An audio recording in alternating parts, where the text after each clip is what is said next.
Good morning students. 10वीं वाले बच्चे, सिद्धि हिंदी विद्यालय के इस ऑनलाइन क्लासेस में आपका हार्दिक स्वागत है। अब बच्चों, यहाँ पे हम जो काव्य पढ़ रहे थे उसमें दंतुरित मुस्कान और फसल एक ही कवि के लिखे हुए काव्य है। काव्य हमारा ख़त्म हो चुका है, जिसमें अब तक हमने यह दंतुरित मुस्कान, ठीक है, उसके जो स्वाध्याय के प्रश्नोत्तर है वो हमने देखे। उसके बाद यहाँ पे अब फसल, उसी के साथ जुड़ी हुआ जो काव्य है, जो एक ही कवि ने यहाँ पे लिखा है, दोनों काव्य, ठीक है। तो उनका जो फसल ये काव्य है, ये काव्य भी हमने पढ़ा है। उसके जो स्वाध्याय के प्रश्नोत्तर है वो हमें करीबन देखने बाकी है, ठीक है। तो सबसे पहले यहाँ पे पहला जो प्रश्न है, कवि के अनुसार फसल क्या है? कवि के अनुसार फसल क्या है? तो फसल क्या है उनकी दृष्टि से कि कवि के अनुसार फसल यानी कि जो पानी होता है, ठीक है ना, जो नदियों का लाखों हज़ारों नदियों का जो पानी है उनका संगम है, अर्थात यहाँ पे हज़ारों लाखों इंसानों के हाथों की मेहनत है, अर्थात यहाँ पे सूरज की किरणों का प्रताप है ना, मिट्टी का गुणधर्म है। तो ये सारी बातें इसमें आएगी, ठीक है। तो फसल क्या है? जिसमें सबका योगदान हो, जिसमें जैसे कि यहाँ पे सूरज की किरणें हैं, किसान की मेहनत है, पानी है, लाखों करोड़ों नदियों का पानी है, हज़ारों लोगों की हाथों का मेहनत का स्पर्श है ना।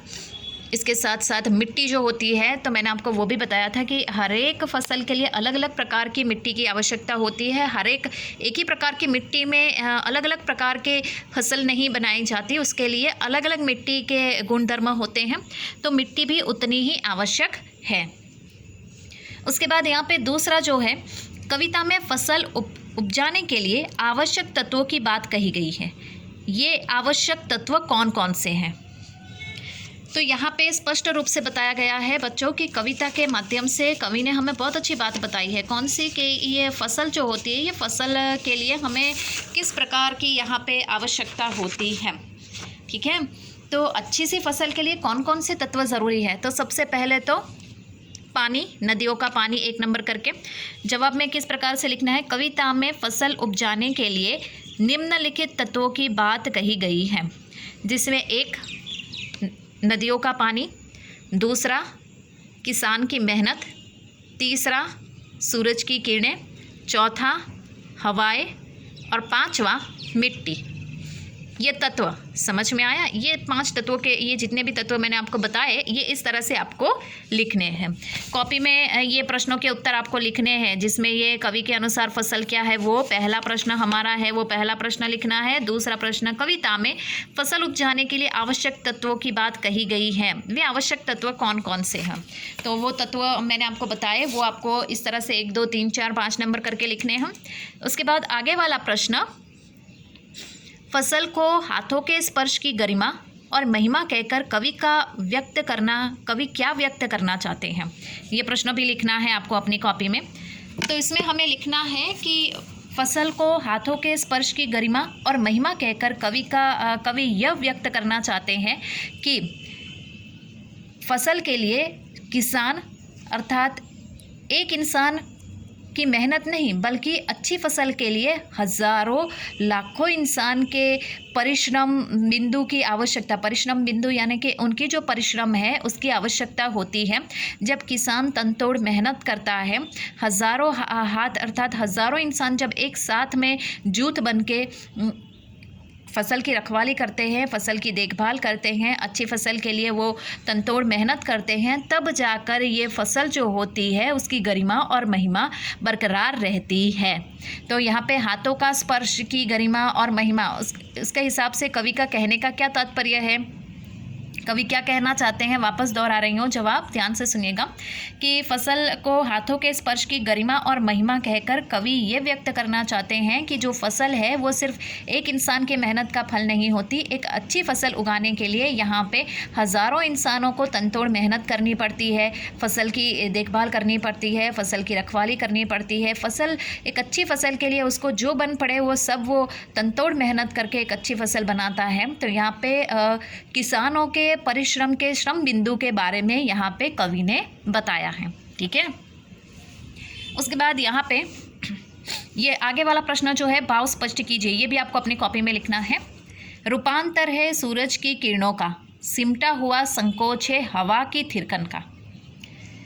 तो ये पंक्ति को समझाना है, भाव स्पष्ट करना है। सबसे पहले हम क्या करेंगे, बताएंगे कि उपरोक्त निम्नलिखित पंक्तियाँ काव्य 6 यह दंतुरित मुस्कान और फसल काव्य में से यह वाक्य लिया गया है जिसके कवि, उनका नाम लिखना है, जिसमें मुख्य बात यहाँ पे फसल काव्य के माध्यम से कवि बताना चाहते हैं कि एक अच्छी सी फसल किसे कहते हैं, फसल में कौन कौन से तत्व आवश्यक होते हैं, उसके बारे में कवि ने बताया है। इतना लिखने के बाद एक लाइन छोड़ दो, फिर पैराग्राफ करके लिखो।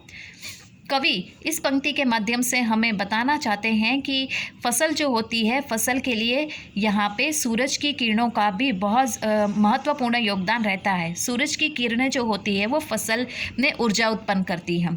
तो यहाँ पे जो उजाला होता है ये भी फसल के लिए जो ऊर्जा होती है वो भी महत्वपूर्ण होती है।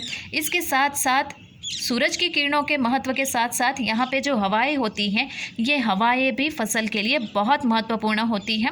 जिस तरह से मिट्टी,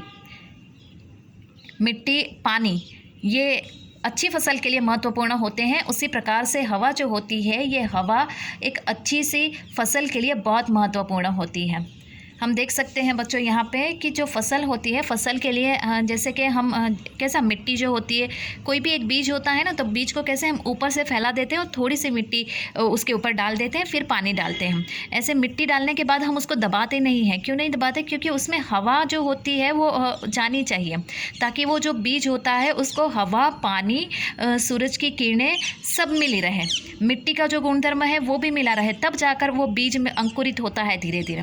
तो इस तरह से कवि हमें कहना चाहते हैं कि अच्छी फसल के लिए जिस प्रकार से सूरज की किरणें महत्वपूर्ण होती है, किरणों से ऊर्जा उत्पन्न होती है, बिल्कुल उसी प्रकार से यहाँ पे सूरज की किरणों के साथ साथ ये बहती हुई हवाएं भी एक अच्छी फसल के लिए बहुत ज़रूरी होती हैं। ठीक है बच्चों, अब यहाँ पे एक बात मैं आपको बता दूँ कि रचना और अभिव्यक्ति, ठीक है, रचना और अभिव्यक्ति में कवि ने फसल को हजार हजार खेतों की मिट्टी का गुणधर्म कहा है। अब ये जो प्रश्न है बच्चों, ये हमें नहीं करना है, आपको बता दूं, रचना और अभिव्यक्ति इसकी सिर्फ हम ऊपर ऊपर से चर्चा करेंगे, ठीक है, लेकिन नेक्स्ट वाले वीडियो में हम इसकी चर्चा करेंगे रचना और अभिव्यक्ति की। अब तक हमने जो देखा यहाँ पे जितने भी प्रश्न, फसल के करीबन यहाँ तक के प्रश्न हमने देखे, वो आपको अपनी कॉपी में लिखने हैं। लेकिन रचना और अभिव्यक्ति के ये जो प्रश्नों की चर्चा हम करेंगे, ये प्रश्न आपको अपनी कॉपी में नहीं लिखने हैं, ठीक है 10वीं वालों बच्चों। ये सिर्फ आगे के वीडियो में हम इसकी चर्चा करेंगे ताकि आपको पता पड़े कि हमने चर्चा की है इन प्रश्नों की, ठीक है। ये प्रश्न आपको अपनी कॉपी में नहीं लिखने, लेकिन हाँ, आगे जो प्रश्नों की चर्चा की वो आपको अपनी कॉपी में लिखने हैं। तब तक के लिए यहाँ पे हम रुकते हैं। Thank you.